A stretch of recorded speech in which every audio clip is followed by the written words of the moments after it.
Frères et sœurs, bonjour à tous. Aujourd'hui, je vous invite à cette première méditation sur Éphésiens chapitre 1, versets 1 à 14, où nous parlerons de bénédiction. Alors, bien sûr, nous souhaitons tous être bénis de Dieu. C'est une évidence. Mais quelle est la bénédiction divine la plus importante à nos yeux? La bénédiction matérielle, la santé, des circonstances de vie qui nous sont favorables ou des relations humaines qui nous sont chères. Toutes ces choses sont bonnes, bien sûr, mais il existe une bénédiction encore meilleure. Béni soit le Dieu qui nous a bénis. Voilà le cœur du message d'Éphésiens 1. Après les salutations des deux premiers versets, nous arrivons au corps de la lettre, qui est divisé en gros en deux grandes parties. Une première partie dans les 3 premiers chapitres et une seconde partie dans les chapitres 4 à 6. La première grande partie nous décrit l'Église dans le monde céleste. Et avec la seconde partie, nous revenons sur terre, puisqu'il sera justement question de la vie de l'Église sur terre. Dans la première moitié de la lettre, Paul veut nous montrer l'Église telle que Dieu la voit. Cette Église, elle est d'une beauté éclatante. Voici la bénédiction du verset 3. « Béni soit Dieu, le Père de notre Seigneur Jésus-Christ, car il nous a comblés de toute bénédiction de l'Esprit dans le monde céleste en raison de notre union avec Christ. » Ce verset est un verset extraordinaire car il résume tout notre passage. Dieu nous a comblés de toute bénédiction. La suite du texte des versets 4 à 14 va énumérer 5 de ces bénédictions que nous verrons au fur et à mesure de nos méditations. Béni soit Dieu. L'intention de Paul, c'est donc d'adorer Dieu, de le remercier. Pour quelle raison Paul a-t-il envie d'adorer Dieu? Paul bénit Dieu parce que Dieu nous a bénis. Bien entendu, le verbe bénir n'a pas tout à fait le même sens selon qu'il est appliqué à Dieu ou à nous. Quand Dieu est béni, ça veut dire qu'il est adoré.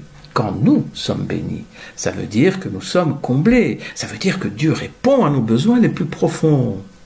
La suite du verset 3 nous indique de quel type de bénédiction nous avons été comblés. D'abord, Dieu nous a comblés de toute bénédiction, et ça c'est une manière de faire référence à l'ensemble de notre salut. Ensuite, Dieu nous a comblés de toute bénédiction de l'Esprit. Ça veut dire que c'est l'Esprit qui nous a transmis nos bénédictions. Ces bénédictions de l'Esprit, elles ne se trouvent pas sur terre, mais elles se situent dans le monde céleste. Le monde céleste, c'est la dimension invisible de la réalité de Dieu. Parfois, Paul parle du monde visible, c'est-à-dire de la réalité terrestre, et parfois, Paul parle aussi du monde invisible, c'est-à-dire de la réalité céleste. Ces deux dimensions sont complémentaires de la réalité divine. D'une certaine manière, comme nous le verrons dans la suite de la lettre aux Éphésiens, l'Église, tout en ayant les pieds bien sur terre, participe aussi à ce monde céleste. Enfin, nous sommes bénis, non parce que nous le méritons, mais plutôt en raison de notre union avec Christ. C'est Christ qui nous a procuré nos bénédictions les plus précieuses. Nous lui devons tout. C'est en fonction de notre attachement à Christ, de notre union vitale avec lui, que nous sommes bénis. D'autre part, nous remarquons que les 3 personnes de la Trinité sont à pied d'œuvre pour nous bénir. Dieu le Père, notre Seigneur Jésus-Christ et l'Esprit Saint. Nous pourrions dire, en quelque sorte, pour schématiser, que le Père est le concepteur de notre salut, que le Fils exécute le plan de salut et que l'Esprit Saint nous applique les effets bienfaisants du salut. Alors, pour décrire ces 5 bénédictions relatives au salut, nous pourrions imaginer l'image suivante. Si le salut de Dieu est une grande maison, chaque pièce de cette maison serait une bénédiction de l'Esprit.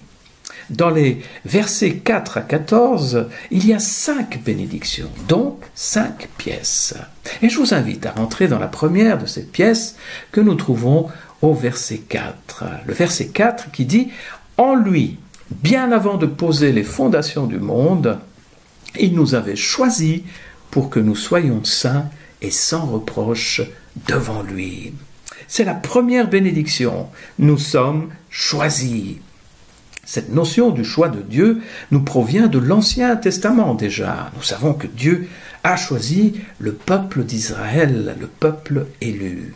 Si Paul nous dit que Dieu nous a choisis bien avant de poser les fondations du monde, c'est pour souligner que nous n'y sommes pour rien en fait. Dieu nous a choisis par pure grâce, avant même que nous existions, c'est-à-dire avant que nous puissions faire quoi que ce soit pour tenter de mériter cette grâce qui ne se mérite pas.